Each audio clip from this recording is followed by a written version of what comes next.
Dober dan in dobrodošli v podkastu prevajalske agencije GOR, kjer gostimo izjemne posameznike iz sveta startupov, scale-upov, investitorjev in različnih drugih kotičkov podjetništva. Kje in kako začeti, na koga se obrniti in kako se pripraviti na različne izzive. Govorili bomo torej o tem, kakšno pot morajo prehoditi mlada podjetja, da lahko odklenejo svoj potencial in zaslovijo kjerkoli na svetu.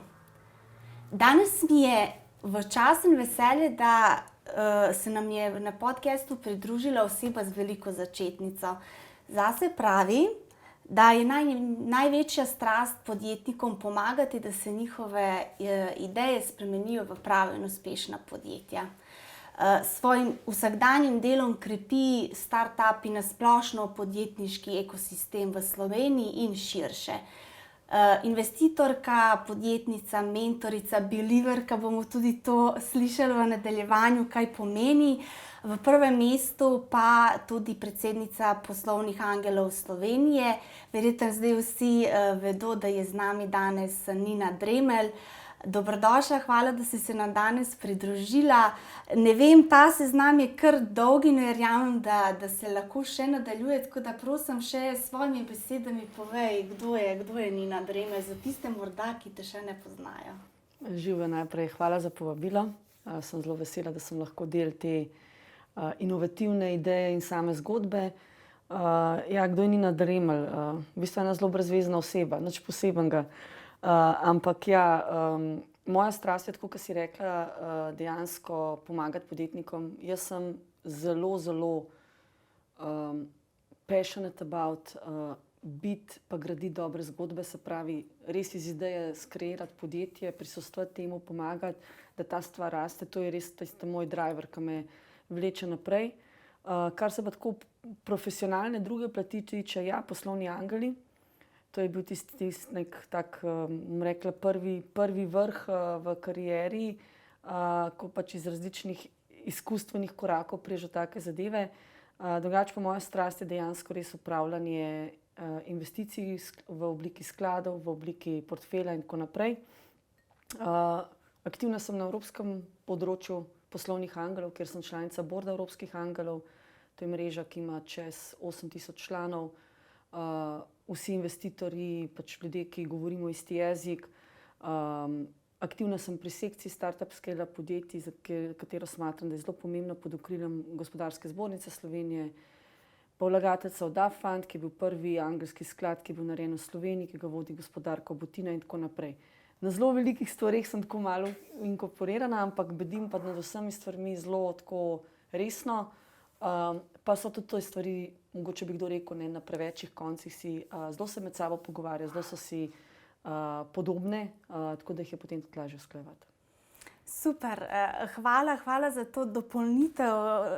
Seznam je kar dolg, tako da jaz bi morda zdaj tole debato odprla z majčkeno žensko temo. Upam, da nas moški poslušalci, gledalci ne bojo zapustili. Namreč jaz sem tebe ugotovila pred 2 leti nazaj, prvič videla na skupnosti slovenskih podjetnic, je bila del panelov uspešnih ženskih podjetnic, kjer si med drugim govorila o tem, kako je biti ženska v moškem svetu. Biznis je na splošno moški svet, pa ti še posebej deluješ v okolju, kjer je precej malo žensk, približno 10%, odvisno, kje se točno gleda. Tako da, če lahko malo poveš to svojo pot iz tega zornega kota. Slišala sem, da si svojo podjetniško žilico odkrila v osnovni šoli. Vem, da je nekaj povezan z borovnicami, da ne bomo preveč šli na to temo, ampak če morda za sve punce zdaj, ki nas poslušajo, če morda to svojo pot opišeš. Jaz sem že kot otrok bila zelo podjetno naravnana. Jaz sem tako zelo zoprna za svoje starše, to zmeraj povem, ker sem vse hotela prodati. Jaz sem zelo hitro videla, kaj je priložnost nekje zunaj, da jaz lahko to vzamem, pa iz tega naredim denar. Pa je to kasneje tudi moj mentor, gospod Branko Drobnar, lepo opisal, rekel, ti vohaš denar. Ne vem, če zdaj to res toliko drži, ker pa bi mogla imeti še bistveno več, ampak v redu, je pa dobra smernica. V bistvu ta ta želja po tej prodaji, po tem hitrem obračanju, po hitrih reakcijah, ki jih vidiš iz svojega okolja. Ne. Prva služba, ki sem v bistvu uradno začela, je bila na Ministrstvu za zunanje zadeve. Ampak takrat je bil to nek zelo prvi korak iz fakultete ven. Jaz sem še v bistvu redno takrat naredila znanstveni magisterij, v bistvu zelo vse prej končala, tako da mi je bilo malo dolgčas in pač bo treba iti v službo. Ne.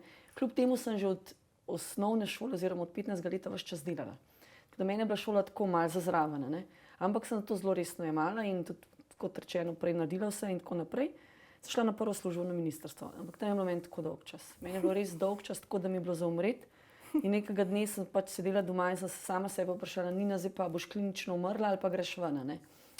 In seveda se je zgodil ta moment, da pač vsa moja okolica me je zelo obsojala, kaj se jaz grem, ne. Pa redna služba, pa dobra plača, pa veliko dopusta, pa vse. Ampak to ni moj svet. Jaz se ne počutim dobro v tem svetu. Jaz rada, da se dogaja, da se počutim, da nekaj prispevam. Meni je bilo pa dolg čas, ker nisem imela kaj početi. In v bistvu je bila to najboljša življenjska odločitev. In to je bilo tisto slabo leto ali pa še malo manj, ko sem bila jaz v bistvu v neki taki strukturi, potem sem šla pa v podjetništvo in takrat se kalim. In v bistvu vsa moja pot se dogaja v podjetništvih, v podjetjih, ki so bila bodisi zelo uspešna, manj uspešna, nekatera so tudi fejlala, zgodbe smo probali vse. Ampak poanta, ki pa je, da mogoče, kar je zelo pomembno za vse naše poslušalce, ali pa kaj je bil nek moj learning curve, je to, da sem jaz vedno do služb pristopala na zelo drugačen način. Vedno sem videla službo kot priložnost za lastno investicijo. Pa ne govorim samo o znanju, ampak tudi o tem, kako se pravilno inkorporiraš, kaj so stvari, ki jih moraš ti dati, da potem lahko nekaj za to zahtevaš. In da dejansko, ker sem imela ta pristop, ne samo koliko imam plače, pa kakšne pravice imam, to je bilo vedno zadnja stvar na moji listi. Čeprav seveda vsak si želi, da je mega dobro plačan in vse, sem se dejansko skozi drug pristop, ki je bil ravno obraten, priborila te stvari zelo hitro, ker sem dokazala, da znam, da delam in tako naprej, in da na koncu tudi naredim rezultat. Imam pa to srečo, da sem karakterno zelo hitro se znam obračati. To je mogoče nekaj, kar imam jaz srečo, ali pa nekaj, kar je, bom rekla, da je moja lastnost. Mene so vedno vrgli v stvari, ki jih nisem znala, ali pa ki jih noben ni hotel delati. In pa so rekli, da Nina, boš ti to, sedaj sem to zelo hitro naredila, ker se znajdeš.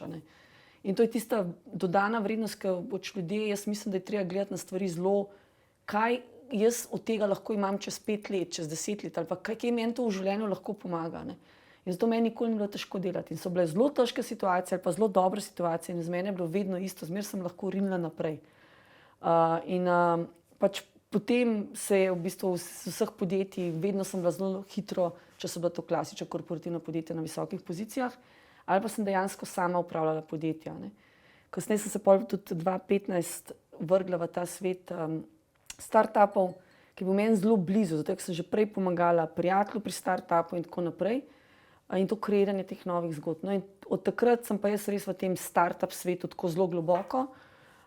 Zadnjih 6 let tudi kot vlagateljica, kjer mi je v bistvu res strast, da podprem ljudi, ki vidim, da se ne samo, da imajo dobre stvari, ampak se trudijo. Ki živijo to svojo strast, ki so pripravljeni za to narediti 6 korakov več kot ostali, ker ni to just another job. In to je tisto, kar mene vleče. Tako da en tak mogoče vodilo bi bilo, da življenje treba malo drugače gledati. Mogoče ga jaz drugače gledam kot ga večina, ampak meni se je to izkazalo kot zelo dobro, ker se potem tudi zelo veliko stvarmi ne obremenjujem. Kot so, ne vem, zakaj nimam toliko dni dopusta in na koncu naprej. Na koncu gotoviš, da v bistvu si skoraj nič ne dopustil, ampak življenje je takšno, kakšnega si sam narediš. In ko greš, ko imaš tiste stvari, so toliko več vredne, zdaj, ker si jih sam zorganiziraš, ker so zaslužene, ker potem v bistvu 5-krat več dobiš nazaj tudi skozi te privilegije, dopusta, biti prost, karkoli, potovati po svetu, kar si določeni ljudje želijo, poslovno govorim, dobiš skozi to. In je potem to samo rezultat tega, kar počneš poslovno. Se sliši sjajno, res taka enkratna zgodba, tako da upam, da zdaj vsaj košček Nine vsaki od žensk, ki nas poslušajo, tudi pri fantih, zakaj pa ne, res izjemna zgodba. Zdaj, jaz celo preden sem vedela, da se bomo midve pogovarjali, sem bolj po nesreči poslušala podcast Selmo Prodanović, verjamem, da jo zelo dobro poznaš. Tako. odmevna osebnost, če lahko v dveh besedah povzamem, kdo je ona. In je tam omenila, med drugim ima to misijo, da do 2030 poveča delež, a lahko rečem Angelk, torej poslovnih Angelin. Mi smo se oklicali, da smo Angeline. To sem se spraševala, ja, kako se to sliši. Torej, ker ženski angel je malo čudno. Tako. Torej, da poveča ta delež z trenutnih 10% na 30% in s tem spodbudi torej nek diversity, ona temu reče. Kar je meni bilo zanimivo, je to, da je omenila tako mini statistiko, kjer je rekla, da 90% investicij gre v roke startupov, ki jih vodijo tako moški. In čeprav punce oziroma podjetja, ki jih vodijo punce, ali da so kakšni miks, pa imajo dvakrat večji return. Tako da me zanima, kako ti to razumeš, kako ti to vidiš, pa morda, če potegneš neko paralelo s Slovenijo, kako te številke stojijo pri nas? Zdaj, tako je. Ta misija, ki ima Selma, to je v okviru European Business Angel Networka, kjer sem tudi jaz v bistvu v boardu, kot sem že prej povedala, se meni zdi zelo dobra. Ampak jaz tukaj imam tudi en, bom rekla, komentar ali pa istočnico, s katero sem tudi Selmo skomunicirala, seveda, in pa z vsemi nami v boardu. Zato, da ti dobiš ženske vlagateljice, moraš najprej skreirati uspešne ženske podjetnice.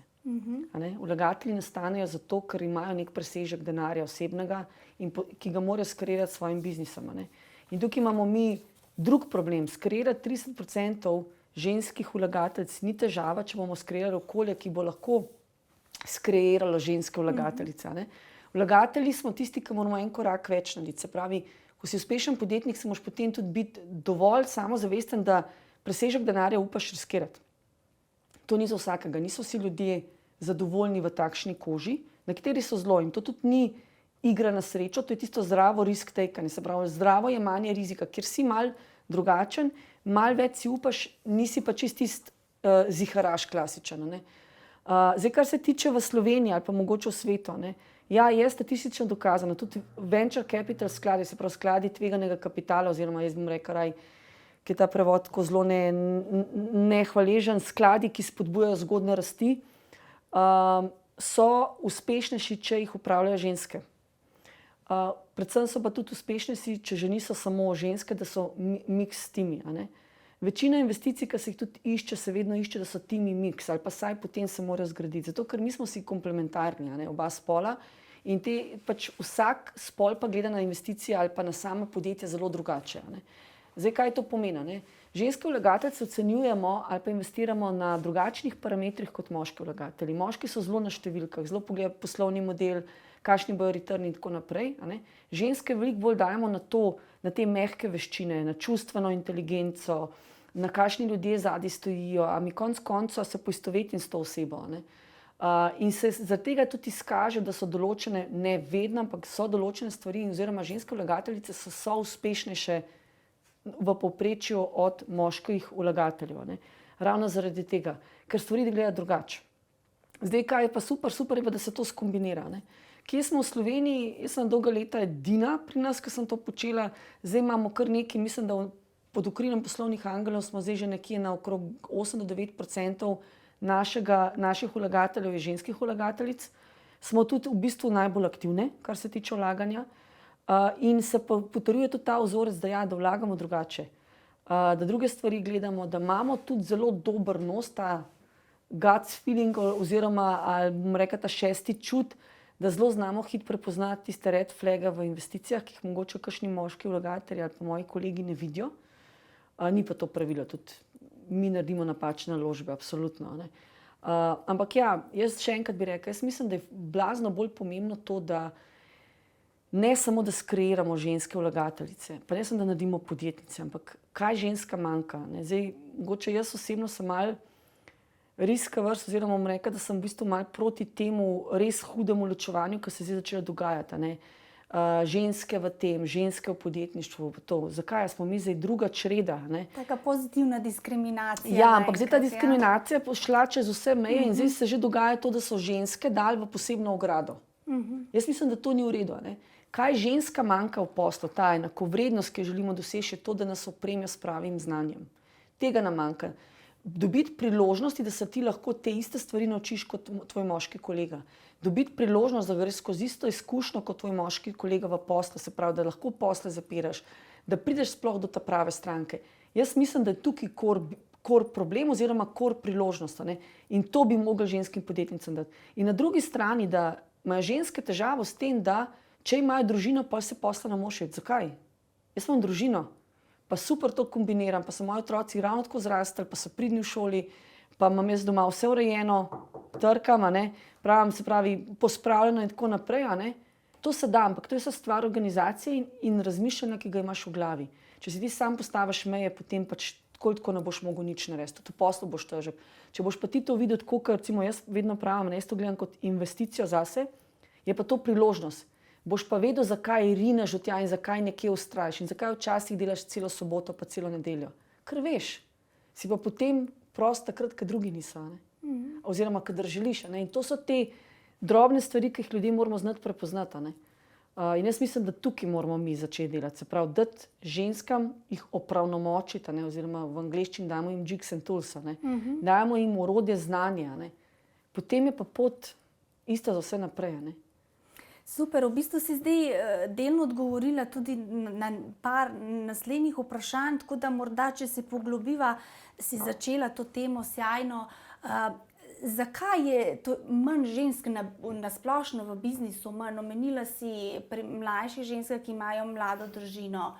Kaj nas še drži tako, da smo pač, da smo vedno nekako da si ne upamo iti za svojim sanjam, biti bolj dejavne, pa ne samo v startupih, na splošno v vodilnih pozicijah, startupih in tako naprej. Jaz bom rekla, da zdaj to je moja osebna izkušnja, mogoče se kdo z njo ne bo strinjal ali pa morda tudi ni prava za vsakega.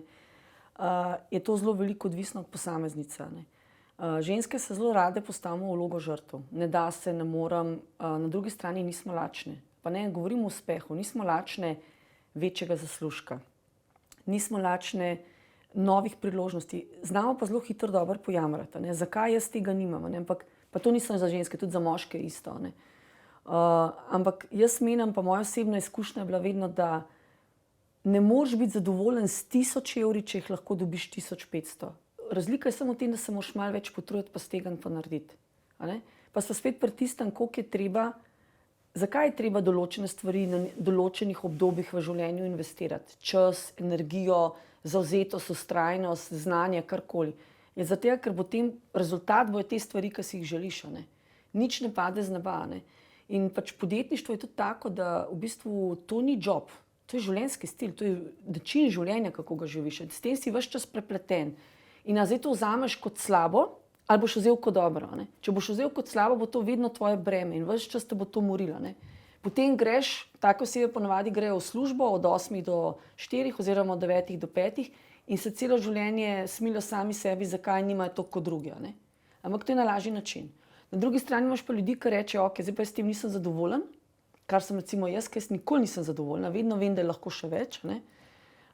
Greš pa pogledaš, kaj lahko narediš kot next step. In se ni bilo lahko, meni je bilo velikokrat zelo težko, ampak veš, zakaj rineš. In velikokrat ves čas je tako, gor, dol, ampak pomembno je, da priješ gor. Pa boš šel spet dol, ampak vsakič, ko greš dol, greš nižje dol, kot si šel prej. In jaz mislim, da je ta lakota, te lakote ni. Lačen je treba biti. Če ti hočeš imeti dobro življenje, se mu ga moš narediti sam. Življenje ni po osnovi lepo, sami si ga delamo lepega. In je v bistvu zelo veliko v zdravem razumu, v tem, kako se znaš sam s sabo pogovoriti, pa si cilje postaviti. Pa tudi to, da ne dovoliš, predvsem pa če smo zdaj moški, ženske, da ko si v kolektivih moških, da pač te pozicionirajo tako, kot oni želijo. Pač tukaj je fajt. In takrat si enakovreden. In jaz odlično delujem v moških timih, jaz ful rada z moškimi delam. In lahko rečem, da sem imela zmeraj dobre izkušnje. Tudi če so bile pa kakšne slabe situacije, jih moš pa pravilno zmenedžerirati. In to je v bistvu te lakote ni. Vsi bi imeli, ampak nič ne bi za to naredili. V življenju treba fejs veliko narediti, če hočeš kaj imeti. Torej, veliko je v nas. Večina. Ja. Zdaj, ali ko delaš zdaj v teh svojih različnih vlogah, ali kaj potem ženskam si kaj nameniš kaj več pozornosti, prostora in kdaj malo skozi prste pogledaš, ali imaš absolutno iste kriterije, ne glede na to, ali pred tabo sedi podjetnica ali podjetnik? Bom rekla tako, čez prste ne gledam. Jaz sem zelo direktna oseba, kar mogoče ni vedno dobro, ker ljudje nismo narejeni, da slišimo direktni feedback. Večina nas ni, a ne. Jaz osebno imam rada, da mi nekdo reče, Nina, to si narobe naredila, to je totalno brez veze, poprav. Ok, kaj lahko naredim, a ne.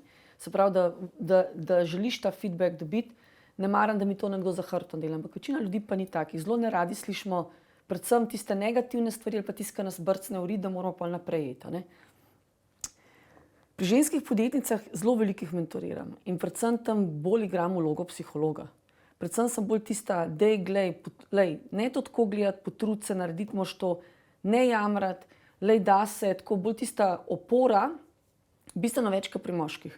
Ker pač oni po naravi tega manj rabijo, a ne. Absolutno podpiraš vse, pomagaš vsem, tudi tam, ko so ekipe, ampak če imam pa konkretno projekt, kjer je samo ženska ali pa da je glavna, tam se pa bistveno več psihologije dotikaš in probaš res zadevo dati na pravilne ali pa na različne okvirje, pa pokazati situacijo, ne. Ker ljudje včasih samo rabijo, da jim pokažeš nasprotno stran oziroma da jim nastaviš zrcalo pa se jim posveti, a ne. Je pa tukaj pri vseh teh stvarih ključno, da si coachable, a ne. Zdaj, kaj to pomeni, ne? Recimo, jaz sem bila vedno željna, pa sem se učila, jaz sem bila vedno tista, ki je poslušala. Moje vodilo poslovno je obkrožaj se s pametnejšimi od sebe. Če si v sobi, ker si ti najpametnejši, imaš ful velik problem, ne? To pol vodi tudi k mikromenedžeriranju, nezaupanju svojih zaposlenih, prijateljev, konec koncev vsega, ne.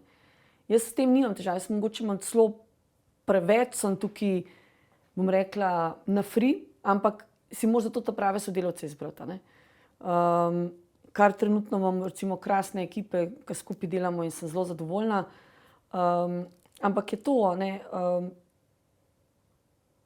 pomembno je, res je pomembno to, da razumeš, pa da si coachable, pa da znaš poslušati. Če bi ljudje znali poslušati, bi se bistveno več v poslu zgodilo, konec koncev tudi doma. Vse to, kar imaš doma, preslikaš v poslu in obratno, ne.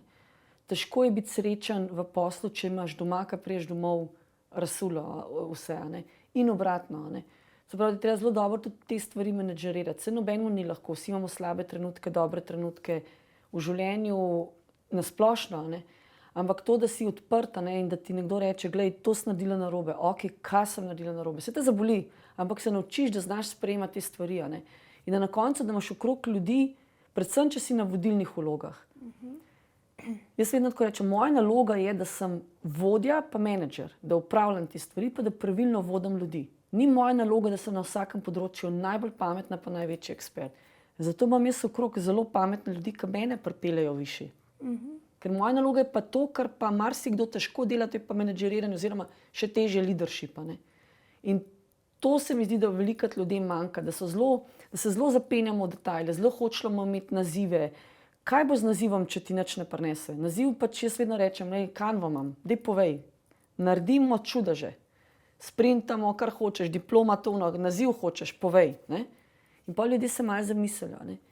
Naziv je rezultat tega, kar počneš, ne. V bistvu teh vseh ustrojev in vsega in ne obratno, da najprej dobiš naziv, pa boš zato, ker ti pripada. Nič nam ne pripada. Stvari si je treba nekako zboriti, ampak vedno so to boljše, da so to rezultat tvojih dejanj, ker potem so tudi vredne, ker jih tudi skupnost drugače akceptira, ne. Kot pa da v bistvu trmoglavaš. To tudi malo povezano z mladostjo, saj smo vsi bili bolj trmasti, ko smo bili stari 20 kot zdaj, a ne. Ampak pomembno je, da se učiš. In jaz to vidim kot najbolj pomembno stvar.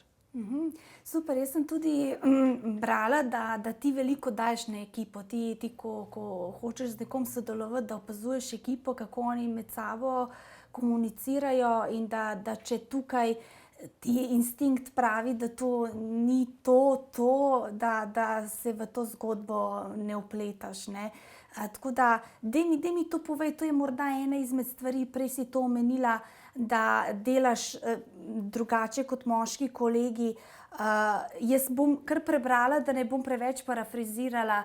Vsak startup za uspeh potrebuje samo nekoga, ki brez pomisleka verjame vanj, vse ostalo se zgodi.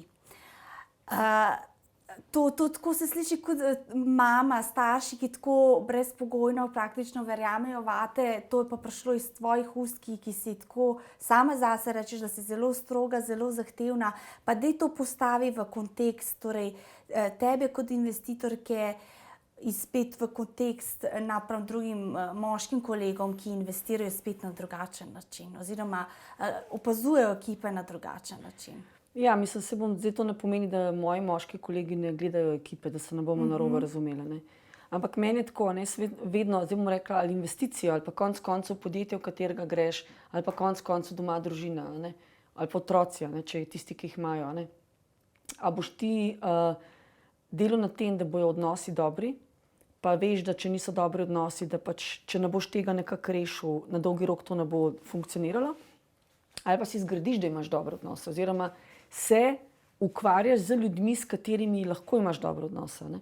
In zame je pomembno to, ne. Jaz vedno rečem tudi podjetnikom, predvsem tistim, ki jih mentoriram, ali pa tudi tistim, ki so moja portfeljska podjetja, zelo direktno v obraz povem. Ne. Če se midva peljeva v Pariz, pa se po prvih 2 kilometrih skoraj pobijava med sabo, mislim, da ne bom investirala v tako podjetje, tudi ne bom mentor takemu podjetju, tudi ne želim biti povezana s takim podjetjem. Če se le da. Če se midva peljeva do Pariza, pa se imava super, pa seveda imava konstruktivne debate, pa se v kateri stvari ne strinjava, pa najdeva poglede, zakaj se ne, in potem tudi najdeva, zakaj kdo misli prav in kako lahko to konsolidiramo in tako naprej, je potem to vredno investirati. Ali pa na koncu biti del takšne ekipe in niste doma pri otrocih. Ljudi ne moreš za vsako stvar znegirati, pa jim reči, to ne smeš, to se ne da, ne? Ampak je treba pokazati ljudem, kaj je priložnost. Ampak na koncu, predvsem pri investicijah, ti se poročiš. Zdaj boš v nekoga investiral, ki ga organsko ne moreš. Že danes veš, da to ne bo funkcioniralo. Ker ni sploh problem o produktu, o trgu, o sami rešitvi, karkoli. Problem je v tem odnosu, ki začne na koncu povzročati trenje. Zato, ker lastnik tega podjetja oziroma podjetnik, katerega si dal, ti mu greš na živce, on gre tebi na živce, pa potem se zgodi, da se to sploh ni več neko upravljanje ali pa neka skrb za portfeljsko podjetje, ampak je to lahko tudi konec koncev včasih nagajanje, karkoli. Dejansko pa daš ti ves svoj denar, daš v upravljanje te osebi. Svoj denar, tako kot banka nam da, ko nam da kredit, nam da svoj denar v upravljanje. Seveda ona se enkrat zavaruje, mi imamo teh zavarovanj zelo malo. In dejansko ti moraš dati človeku, za katerega čutiš, da ti bo lahko nekaj iz tega naredil, ali pa saj, da veš, ok, moj denar je tam na varnem, pa naredil sem nekaj dobrega. Ni potrebno, da so to zdaj 100-kratniki, pa ne vem kakšni kratniki, ampak da veš, da si dal ta denar vsaj pravi osebi. In tudi če se potem zgodi, da ta projekt propade zaradi, ne vem, se zgubi trg, karkoli, vseeno veš, da si dal pravi osebi in da ta oseba se trudila, da naredi kar lahko. Super. Pa, če smo se dotaknili te teme, da vam morda še malo širše predstaviti to investitorsko sceno. Imamo v Sloveniji Slovenski podjetniški sklad, vaša organizacija Poslovni angeli, pa tudi ta evropska mreža, potem imamo tudi čedalje več privatnikov oziroma podjetij, ki imajo svoje zasebne sklade. Kdo je še v igri, na koga vse lahko mlada podjetja računajo, pa seveda začni od svoje organizacije, torej Poslovnih angelov, kaj delate, kaj ponujate? Zdaj mogoče tako, jaz bi najprej razložila, preden to poveva, kaj kdo daje, da znamo ločiti, kaj sploh kdo je. Slovenski podjetniški sklad je javni, se pravi, to je javna inštitucija, ki podpira podjetja v različnih fazah rasti. Zdaj, kaj to pomeni? Kdo lahko od njih dobi denar? Pomeni, da mora izpolnjevati pogoje, ki jih oni vsako leto razpišejo za različne oblike investicij. Ali so to posojila, ali so to nepovratna sredstva, ali so to privatne investicije skupaj z privatnimi vlagatelji. To so imeli do zdaj takšne programe, zdaj prihaja nova perspektiva, bomo videli, kaj so na ekipi Slovenskega podjetniškega sklada pripravili. Potem smo poslovni angeli. Poslovni angeli smo običajno posamezniki, ki investiramo presežke svojega lastnega kapitala. Se pravi, mi svoj lasten denar vlagamo naprej. Zdaj, da to vlagamo kot fizične osebe ali kot pravne osebe, ni pomembno, ampak pomembno je, da mi vlagamo tudi po svojih preferencah. Noben od nas nima v zadnji neke strategije ali pa finančnih modelov, po katerih se mora držati tega kot pijanc plota. Ne smo včasih rekli, da mora v to vlagati na takšen način s takšnimi zneski. Nam, če je nekaj všeč, če se z nečem poistovetimo in imamo možnosti, da lahko to podpremo. To je poslovni angel. Predvsem poslovni angeli so lahko tudi zelo vpleteni v zgodbo, pomagajo, ker v bistvu temu Angleži rečejo, oziroma za angleško besedo temu rečemo smart money, pametni denar.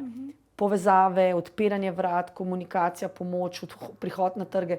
Ker običajno smo vsaj del teh poti sami prehodili in lahko startupu pomagamo, da naredi istih napak, kot smo jih mi. Potem so pa skladi tveganega kapitala oziroma skladi za spodbujanje rasti. To so pa organizirani, menedžerirani skladi, kjer tisti, ki upravlja sklad, upravlja others people money, se pravi, ima več vlagateljev in potem je ta oseba ali pa 2 ali pa 3, ki upravljajo denar drugih ljudi. In oni morajo zelo vestno ta denar splasirati na trg in zelo jasno že vnaprej napovejo, komu bojo dali denar, se pravi, kakšni obliki podjetja, kakšne zneske lahko investirajo, številčno, koliko jih lahko dajo, koliko let bojo investirali, koliko let bojo podjetja prodajali in tako naprej. Vsem pa je jasno nam, da pa moramo, da mi, ko investiramo, vzamemo manjšinske deleže. Naš cilj je, da podjetje raste in mi v bistvu vložimo v podjetnika zato, da bo se držal za ta čoln, da bo ta čoln ratal velika križarka, da bo uspešen in da smo mi zraven tega, da potem mi se lahko umaknemo, kar pomeni, da mi svoj delež prodamo. To je ta razlika. In vmes podjetje ima zelo hitro raščejo, se pravi. Od klasičnih prevzemov, se pravi, mi imamo že pravice, ki so dobre, se pravi, iščemo zmagovalno kombinacijo glede na investicijo, da je dobro tako za vlagatelja kot za podjetnika, ampak nikoli ne vzamemo večinski deležev. In to je ključna stvar. Zdaj, kaj imamo v Sloveniji? Poslovni angeli, ki so že omenili, mi smo zelo aktivni, okrog 70 nas je, imamo tudi 10% tujih vlagateljev, ki ves čas v Slovenijo vlagajo, ker so nas prepoznali kot zelo dobro organizirano inštitucijo. Potem imamo nekaj privatnih skladov, tak je bil Da Fund, ki je konkretno zdaj ravno nehal investirati, ker se je zinvestiral. Ta sklad je bil angelski sklad, v bistvu je bil narejen strani naših poslovnih angelov, tako slovenskih kot tujih. Potem imamo nekaj manjših privatnih skladov, kot so Silicon Gardensi, ki zdaj delajo, hvala Bogu, večji sklad, pa še nekaj manjših, ki imajo tako na voljo nekje okrog $500 milijona kapitala.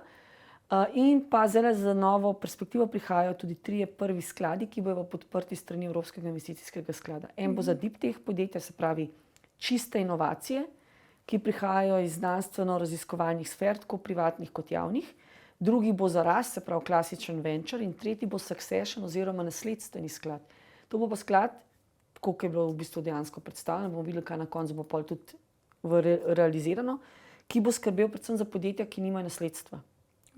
Ko se staro vodstvo ne more več ukvarjati s podjetjem, nima pa naslednika, takrat bojo oni noto stopili v igro in tako podjetje prevzeli, ga uredili, da ga bojo lahko spravili na večje obrate. In to je končno prelomna točka, da bo tudi Evropski investicijski sklad prišel na slovenska tla, ker smo eni redkih, ki ga še nimamo teh skladov. Super, potem veliko tega, kar si mlada podjetja lahko obetajo. Mene pa zanima naslednje. Outfit je zdaj kot prvi slovenski unicorn prvič stopil v čevlje, če sem jaz prav razumela, investitorja s Kobijem.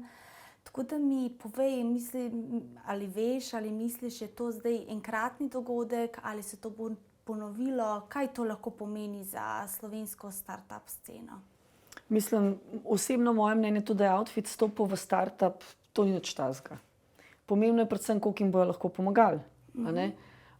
Konkretno Kobi je plod investicije večjih vlagateljev, tudi poslovni angeli smo bili zraven, ekipa je dobra, produkt je vrhunski. Predvsem tukaj je pomembno ne samo, brand, pomeni, da če ti nekdo zaupa tak, ki je zgodbo zgradil, absolutno, da je to zelo velik dosežek, Ampak jaz bom bolj rekla, da se želim, da bojo zdaj tudi neki k temu prisustvovali, da bojo lahko ekipi pomagali, da bo šla na naslednje nivoje, da bojo lahko zrasli, ker imajo znanje, ker so konkretni pravi igralci, ki lahko tej ekipi Kobija pomagajo. Kaj to pomeni za slovensko okolje? To se že ves čas dogaja. S Slovenci imamo eno težavo, mi ne govorimo o dobrih stvareh. Mi imamo 2 unikorna, oziroma po nekaterih podatkih 4 unikorne. Ampak ne, to mi ne bomo povedali, zato ker ne privoščimo uspeha, to je naš velik problem Slovenci. Na eni strani uspeha ne privoščimo, na drugi strani zelo sodimo neuspeh, ja, kje smo na sredini pol, kaj nam je, s čim smo pol Slovenci zadovoljni. Najbolj srečni smo, če se nič ne dogaja. Se pravi, z osebo smo najbolj zadovoljni, da je zelo tako. Da stagnira. Ja, a ne? Jaz pa menim, da je prav, da se uspeh slavi. Jaz sem ponosna na te ljudi, ki so to skreirali.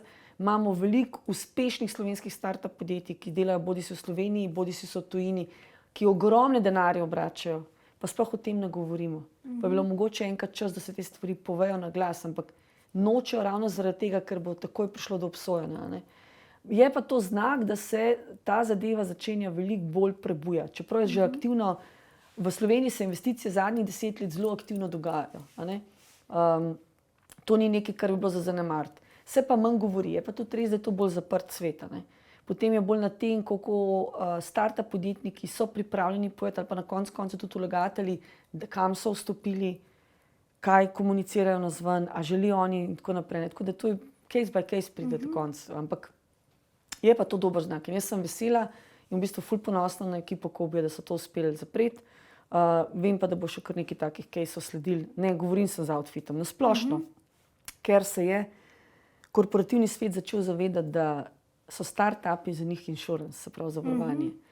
Ker ti kot start-up, zato da preživiš na trgu, moraš biti noro vpet v dnevno dogajanje. Kar pomeni, da si totalno v trendu. Zato preživiš. Eni veliki firmi tega ni treba, ker ima svoj ustroj. In s tem, da v bistvu se dotakne start-upa, ne samo da kupi najbolj inovativno znanje ali pa tržni delež ali pa dobi ekipo, ne. V bistvu ima dostop do konkretno trenutnega stanja na trgu. In to je danes najbolj vredno, zato ker je konkurence toliko in trg se na dnevni bazi toliko spreminja, da mu je v bistvu zelo težko slediti. V bistvu super, da si to zdaj povedala, zato ker je ravno moje naslednje vprašanje bilo to, startup ima nek produkt, izdelek, skozi katere faze prek investicije gre naprej, pa ne samo, da obstane, ampak da postane hitro rastoče podjetje oziroma scale-up. Kakšna je, verjamem, da so vse poti različne, enkratne, ampak recimo, če lahko naredimo nek template, kako to ponavadi poteka? Ja, v bistvu je tako, zdaj bom rekla, zaželeno, ne. Veliko prej so zinvestirane ekipe, ki so prvič ekipe, ki niso prišle oportunistično skupaj, a ne. Se pravi, da imajo neko razmerje, da so nekje mogoče skupaj delali že prej, da se poznajo iz otroštva, da se poznajo iz srednje šole, karkoli, a ne.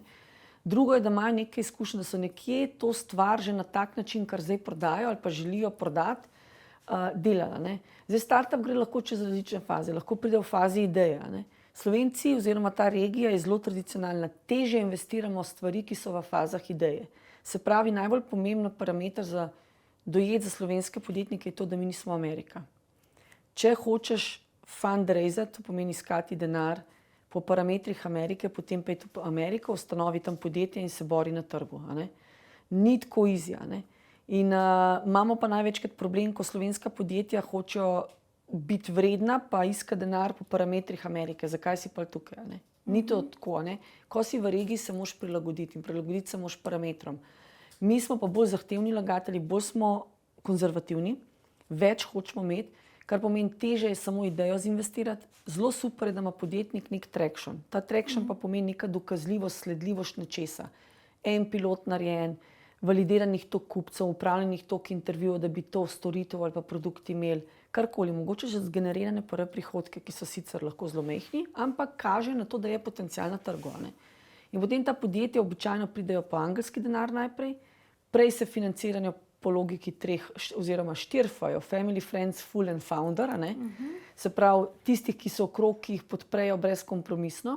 Potem so pa prve faze so angeli, vmes je lahko kakšen crowdfunding, kot so Kickstarter, pa različne evropske platforme, ki ti nudijo predvsem za fizične produkte dodatno financiranje.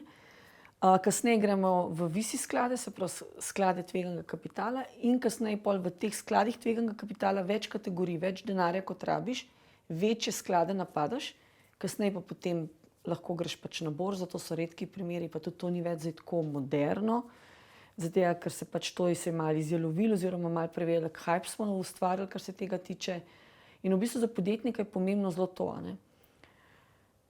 Prvič moraš razmišljati zelo vizionarsko, a ne. Nobeno klasično podjetništvo, recimo, ne vem, restauracija, frizerski salon, to ne bo zinvestirano nikoli.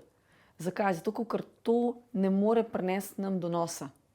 Vlagatelji vlagamo v podjetje zato, da dobimo nazaj denar. To je naša služba. Mi moramo čakati včasih 10 let, da zaslužimo z nečem, kar smo investirali, ne.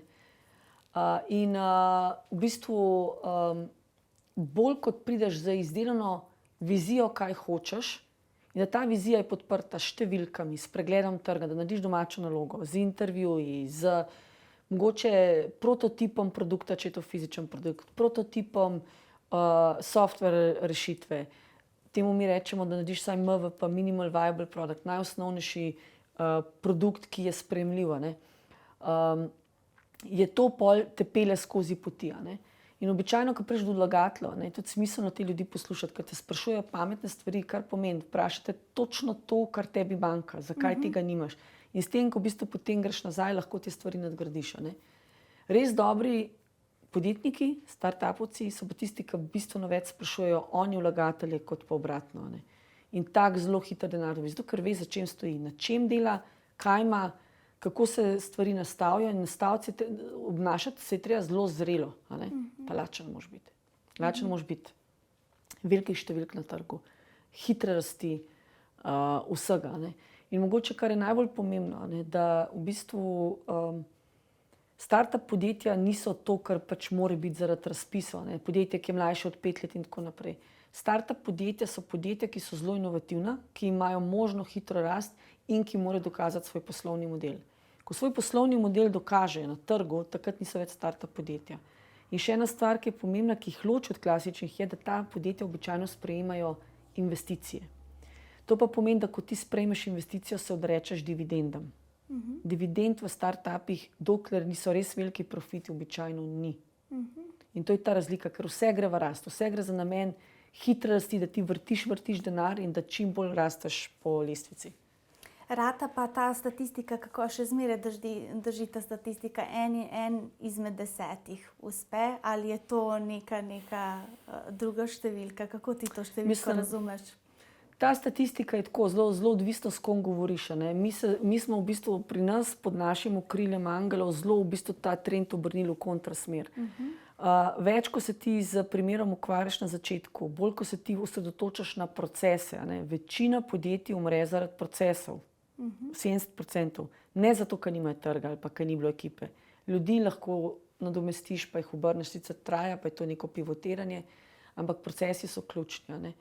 Tako da mi smo že v samem tem selekcijskem procesu, koga vzamemo investicije, šli zelo na nivo skladov, se pravi, smo zelo zahtevni, zelo se poglobimo, probamo se čim več dobiti informacij in dejansko zelo zavračamo case, ki so tako, bi se šel malo iskanje denarja. To se ne moreš iti, to je full time job. To je res treba biti pripravljen in zelo težko ponavljaš obiske. Se pravi, ko prišel enkrat do vlagatelja, težko boš drugič prišel, če prvič je bilo zelo negativno, a ne.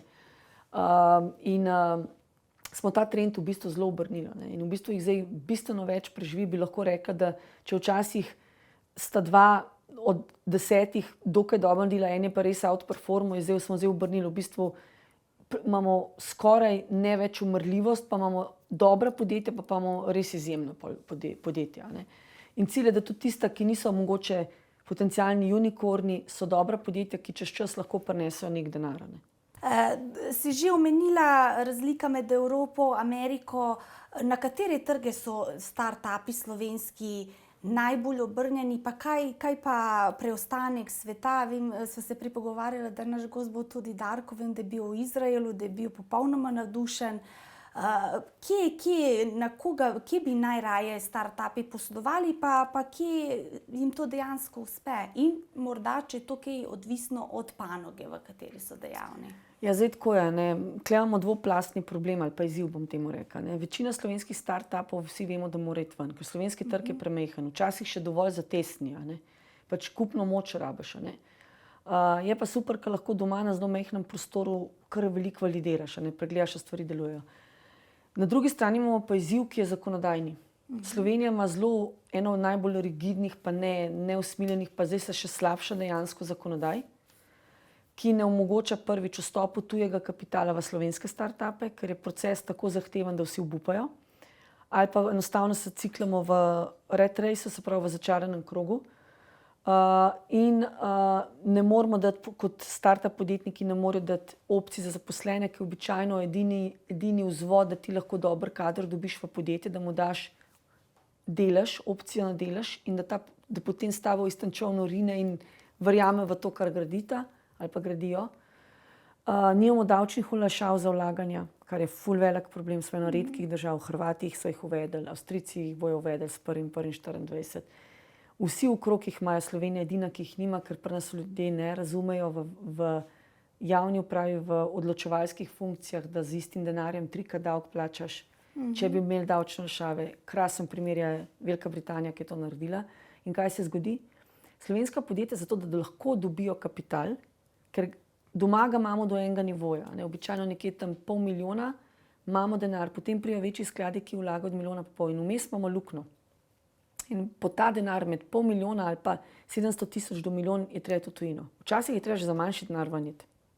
Ker na koncu ni nujno, da tisti procent še sreče, ki je poleg vsega tistega, kar imaš dobro narejen, se zgodi, da dobiš investicijo. Greš ven.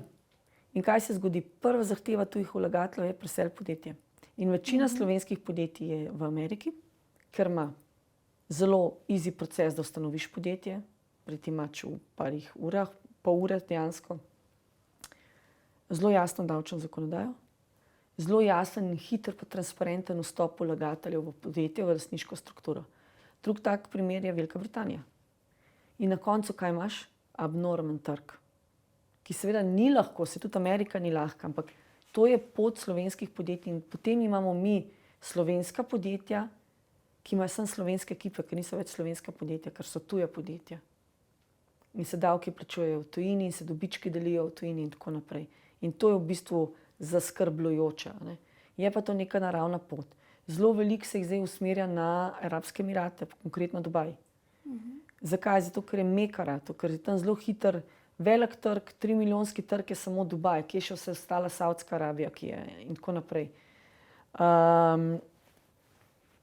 Adaptivnost hitra, odprt podjetje zelo hitro, infrastruktura zelo naklonjena temu, hitri rasti, čim več prineste dol znanja in tako naprej.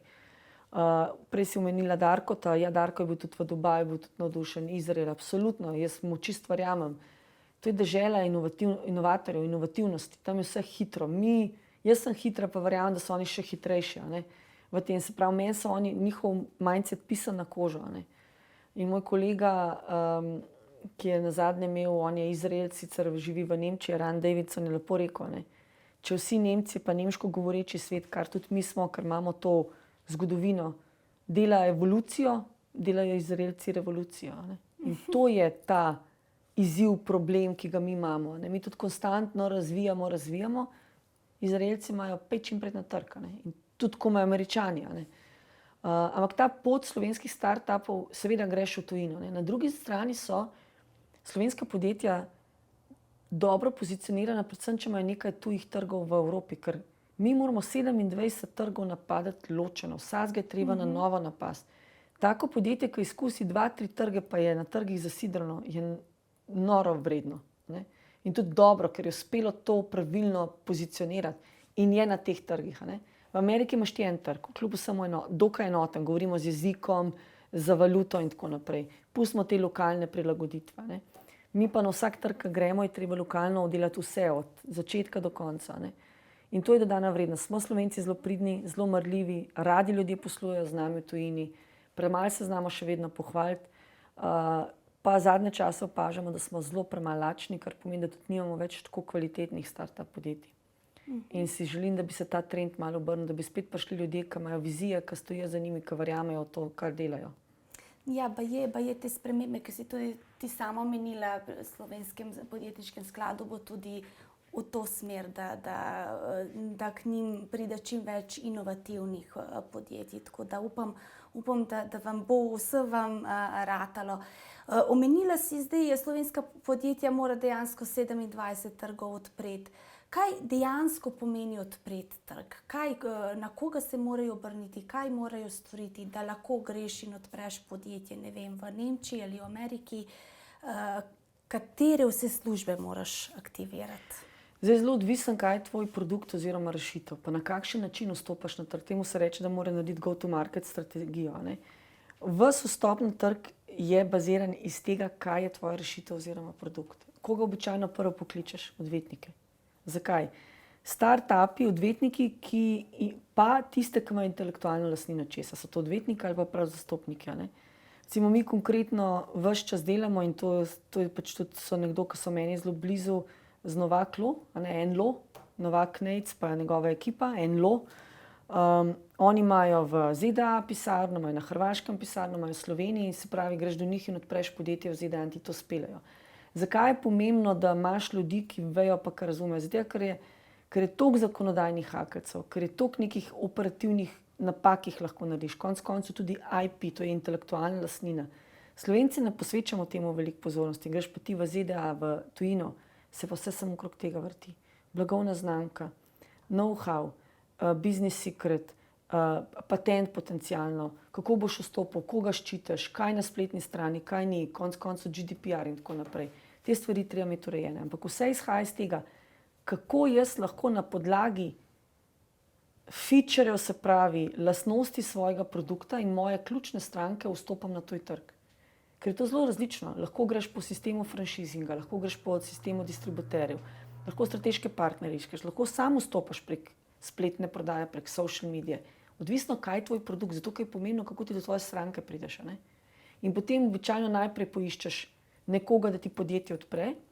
Če je to Nemčija in tako naprej, pogledaš kakšno izvozno okno ali pa se obrneš konec koncev na ambasade. Slovenske ambasade imajo krasne ambasadorje, ki so tujini zato, da nam pomagajo. In vsak je vedno z odprtimi rokami sprejme slovenske podjetja.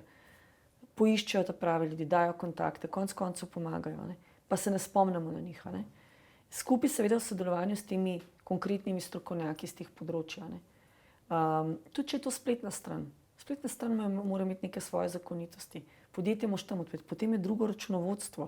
Običajno te ljudje že imajo nekoga na tisti strani, ki mu zaupajo, da bo lahko naredil računovodstvo za tebe.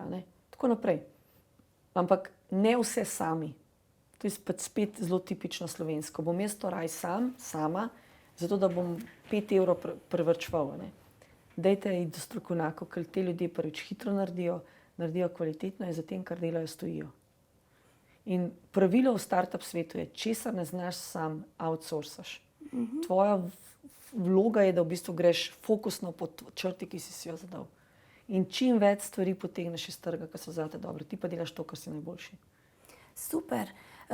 To me zanima zdaj v smeri jezikov, prevajanja, lokalizacije. V bistvu vsi vemo, da je angleščina jezik startupov, da včasih tudi med Slovenci, ko se pogovarjamo, je že toliko angleških besed, da se včasih ne razumemo. Tako da zelo pohvalno ti, moram reči, slovenske besede, tako zelo veliko jih uporabljaš, tudi kadar ti ni treba. Res, zelo pohvalno. Tako da me zanima, mi se tudi v našem delu srečujemo z različnimi podjetji, tudi start-upi, in ugotavljamo, da se, ravno zato je bilo to vprašanje, kadar se pripravljajo za toj trg, kaj vse imajo na zemljevidu. Zelo malo se pripravljajo na ta moment prevajanja, lokalizacije v tem širšem smislu, kulturološke priprave na nek trg. Zdaj vsi vemo, posebej v B2C sektorju, da je ta jezik, ta avtentičnost, zdaj moramo reči spletne strani, predstavitve zelo pomembna, ker to spet prispeva tako neki kredibilnosti. Tako da povej mi, kako to ti na to gledaš, kako morda ti startupi, s katerimi si delala, kako so prišli do tega, ali so do tega prišli, kako so se tega lotevali? Zdaj tako je, tako kot si rekel, slovenski startupi od investitorjev, naš jezik je angleščina. Zato ker pač startupovski jezik svetovanja je angleščina. Ampak, ne, ko postopajo naša portfeljska podjetja ali pa tudi podjetja, ki mogoče jih ne zinvestiramo z razlogom, ampak z njimi zelo dobro sodelujemo in vedno vsem zelo močno pomagamo, je pa zelo pomembno, na katere trge grejo. Ne. Vsi vemo, da v DACH regiji, se pravi Nemčija, Švica, Avstrija, je lokalizacija the key. Se pravi, tam ti z angleščino tudi v B2C sektorju zelo težko napadaš. Oni ne bojo kupili, ker je to za njih znak nezaupanja. Se pravi, tam je treba imeti nemščino, ampak ne nemščino, ko jo znam jaz, treba imeti profesionalno nemščino, ne. Ker so zelo občutljivi. Ne. Tudi potreba je potem, ko greš na trg, ugotoviš, da Avstrijci pa Nemci se med sabo ne marajo, ne, da Švicari pa nobenega od njih dveh ne marajo, ne, da je pot na nemške trge mora biti zelo logična. Najprej greš v Nemčijo, se tam dokažeš, potem boš Avstrijcu prodal isto stvar. Ampak seveda spet v lokalnem jeziku, kar pomeni spletne strani ne morejo biti z Google Translatem prevedene. Res, ker jaz osebno sem doživela, ko smo testirali določene startup rešitve, ko so bile prevedene tako malo na pol, bi lahko rekla, ko ti ljudje napišejo. Ne, mislim, kaj se pa zdaj ti tukaj greš, ne? Ko ti v bistvu ugotoviš, da je to svet pa mindset, ki je drugačno naravnana, ne? Da oni grejo v mnogo spletne strani pa preverjajo GDPR politiko, pa politiko zasebnosti, ki mora biti v nemščini, to je Datenschutz in tako naprej. Ne? Niso to heci. Ne? Se pravi, ti lahko imaš zelo dobro stvar, ne boš prodal samo zaradi tega, ker se na trg nisi prilagojeno pripravil. Se pravi, ti se moš, ko ti vstopaš na te trge, se moš njim prilagoditi. Švedi so isti, oni hočejo imeti klarno plačilni sistem. Bodo angleško, ampak če bo švedsko, boš prej prodal. Ne? In tukaj je ta izziv evropskih trgov, ker je vsak lokaliziran, ampak jezik je the key, pa kljub vsemu, da smo vsi na angleščini, pa tudi Nemci čez dalje, oziroma nemško govoreči svet, bomo zdaj rekli, pa italijanski na angleščini. Kupna moč so pa vsi, so pa cel italijanski trg. In ta italijanski trg je lahko zelo obsojajoč, če ti na njega ne boš vstopil v italijanščini. Ker pač tistih 10%, ki so pa zadovoljni s tem, če v angleščini, jih je samo 10, ki jih je pa ostalih 90 tvojega trga. In v bistvu lahko greš v testiranje neke angleščine, ampak si lahko tudi narediš zelo veliko napako, kar običajno pomeni, da mi prvo naredimo to, da preverimo na drugih straneh trgov, kako vstopamo. In zlato pravilo je, da ne predvidevaš, no assumptions.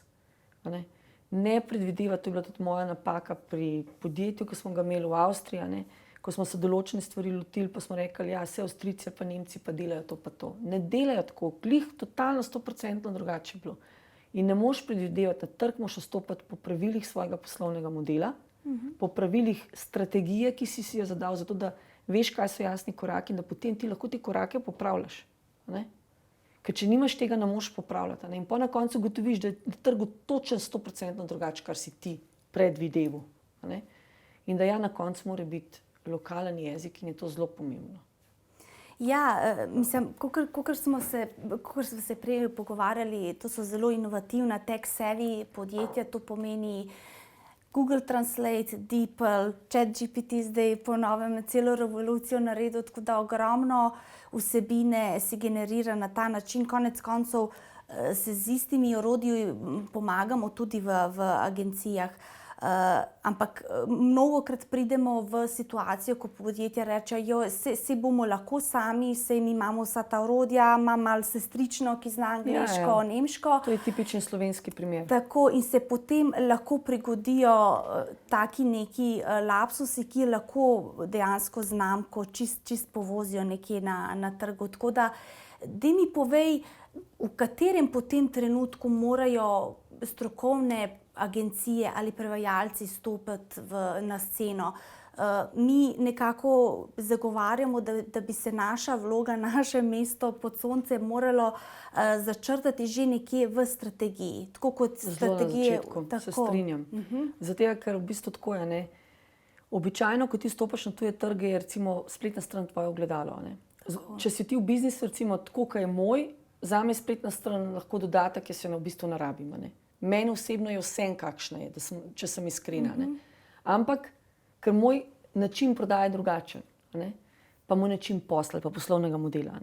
Če pa ti greš na tuje trge, je pa spletna stran tvoje ogledalo. Kaj boš prevedel z Google Translatom gor? Pa potem ugotoviš, da ti enkrat prevede besedo recimo za račun invoice, potem ti ta tretjič prevede ker vemo, da imamo, se pravi, imaš vsakič terminologijo drugačno, besedne zveze drugačne, za isto stvar.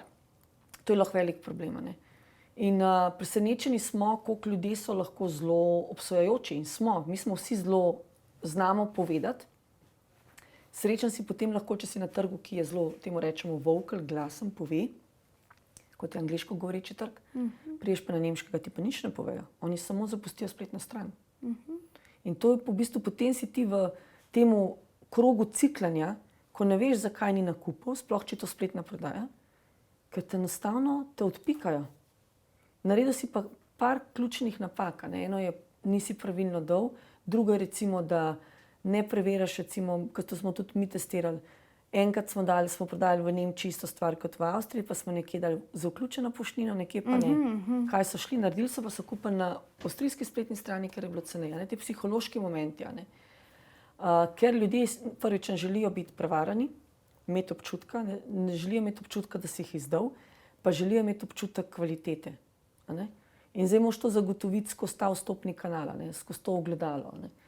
Lahko so to, predvsem tudi moraš vedeti, kaj tvoj produkt ali pa storitev obsega. Če so to neki tehnični listi, pa so neki specifični izrazi, tisto mora biti pomembno. Ostalo, tudi če narediš tako, ampak rečeš, ok, to lahko sam do te mere, ker mora imeti 25% kvaliteto. Ampak to mora biti pa 100%. Ali pa še 1000, če bi se dala. In v bistvu je naš problem Slovencev, mi bi vse sami. Bom jaz to raj sama, zato ker ali ti ne zaupam, B pa zato, ker mislim, koliko privarčujem. In pa na koncu zgodi, to se tudi med nam dogaja pri fundraisingu, ne bomo mi sami, v redu. Pa pridejo nazaj, po pol leta, ko že v bistvu vse te korake naredijo in vsakič fejlajo, pa si naredijo škodo, zdaj te pa jaz več, mene ti ne zanimaš, ker zdaj ti že vse te napake naredil in zakaj bi jih jaz popravljala, ker zame je to 3-kratno delo. In to ista ta pot je potem pri tem vstopu na trg. Težko nazaj greš pa vse popraviti, ker moraš iti od začetka. In v bistvu moraš še enkrat zgraditi brand, še enkrat v bistvu vse prehoditi. In je bolj, da to narediš prvič, pa takrat kvalitetno in potem učiš ti trg in trg tebe, kaj moraš ti drugače narediti. Ker so tudi sledki trga drugačni. Kvalitetni so za tebe kot podjetnika, ker se lahko z njih naučiš pa naslednje korake peleš. Ja, pa Diva, morda si ti kdaj bila v kakšni jezikovni zagati, ker si nisi dejavna samo v Sloveniji, a si bila v kakšni nerodni situaciji zaradi sebe, zaradi drugih, ali ne vem, kot uporabnica različnih aplikacij, vem, da bereš, si se kdaj tako res neprijetno počutila posledično zaradi prevodov ali nekaj jezikovnega, kakšnega šuma? Ja, točno ta primer, ko sem imela podjetje v Avstriji, ko smo v bistvu testirali eno rešitev, ki so bili neki otroški čevlji, ko smo v bistvu na začetku, ko smo začeli stvari sami prevajali, malo Google pa tako, se pravi mašetarjenje, če lahko tako rečemo, smo zelo hitro ugotovili, da rabimo osebo, ki zelo dobro govori nemško aktivno in smo potem tudi dobili v bistvu sami svojega prevajalca, smo imeli, ki je to prevajal, ker dejansko ni bil pravi odziv, ker si ne moreš dovoliti napake, to je pa tako obsojajoč trg, tako usmerjen na kvaliteto, na zaupanje, da je bilo to groza. To je bilo težko spoznanje za nas, zato ker smo v bistvu na ta trg nemško govoreči vstopali v predpostavki, da jih mi poznamo, ker so nam podobni. Smo zelo hitro ugotovili, da pojma nimamo v tem trgu in da tudi malo nam niso podobni. Tako da je bilo pol to v bistvu neprijetno, zdaj, ker prvič smo ful denarja zapravili za to, drugič smo mogli začeti od začetka. In v bistvu še potem neke druge stvari so vodile do tega, da smo dejansko potem tudi projekt opustili, ampak kar nekaj napak smo naredili.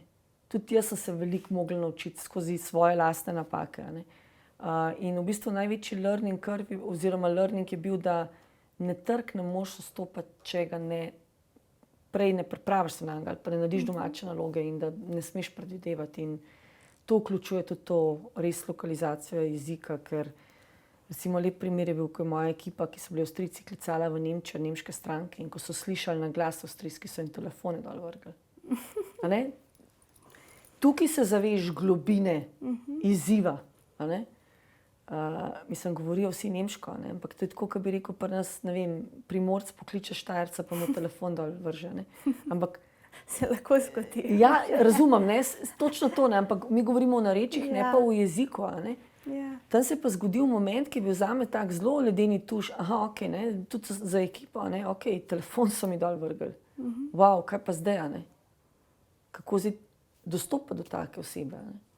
Ja, Tako da to- ja, je ta kvalitetna lokalizacija ful pomembna. Ja, to lahko pritrdim, da nemščina iz naših izkušenj je, to mora biti prufano 1000-krat, Ja. da je Pa potem ni samo tisti nemščina bralec. ista, Tako. Italijani pa tako naprej. a ne. Italijani, francoščina, Tako. če lahko naštevamo naprej, ampak ja, nemščina je sigurno na vrhu lestvice. Super, no zdaj vemo, kako se tega pravilno lotiti, pa mogoče kakšno napako manj postoriti.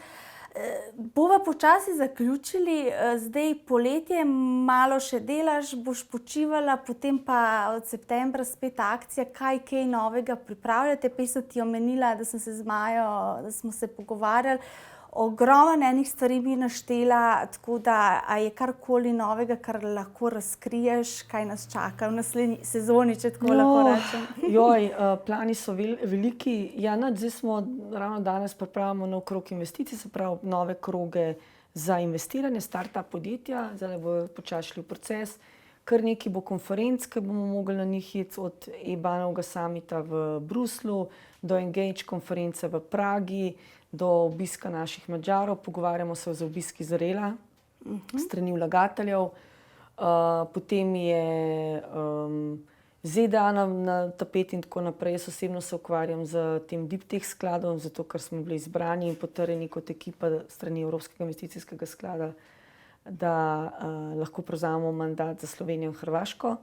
Tako da tukaj je še dosti izzivov pa dela, ki nas čakajo, da v bistvu moramo pred koncem leta začeti investirati, zapreti sklad. Potem delo bo z člani, z našimi vlagatelji, z čezmejnim sodelovanjem, kjer sodelujemo predvsem z Finci pa Estonci na enem projektu čezmejnega sodelovanja oziroma soinvestiranja in deljenja dobrih praks. Potem vstopamo tudi v nov projekt z Finci, Estonci, evropskimi angeli, Latvijci, Litvici, kjer bomo v bistvu gradili tako res hudo mrežo po Evropi, ki bo pomagala angelskim vlagateljem prihajati do dodatnih znanj, pa se bolj povezovati. Tako da bo pestra druga polovica leta, ampak nam ni nikoli dolg čas. Ja, sliši se zelo pestro, tako da komaj čakamo, da to vse, da se zvrstijo zadeve. Da zaključimo on the positive note, neko misel, modrost za vse, ki so nas poslušali do konca. Kaj bi sporočila? Neko spodbudno besedo za vse. Ja, jaz sem človek ciljev. Jaz sem zmeraj imela cilje oziroma vizije, kaj želim, in te cilje sem si tudi zapisala. Jaz bi tako rekla, dajte sanjati, ampak dajte sanjati na veliko. Te sanje si vizualizirajte oziroma morate v življenju vedeti, kaj si želite. Če boste želeli in bili lačni kakršnega koli napredka, boste do njega prišli, ampak zraven na tej poti se pa obkrožite s pametnejšim od sebe. Super, zelo lepo. Nina, hvala, iskrena Enako. hvala. Vemo, da je tvoj čas dragocen, še posebej danes, ker vemo, da praznuješ, tako da vse najboljše. Hvala. Zunaj eno mini presenečenje. Ojoj. Vam pa vsem hvala, da ste ostali z nami do konca in se slišimo seveda in gledamo v naslednji epizodi. Adijo.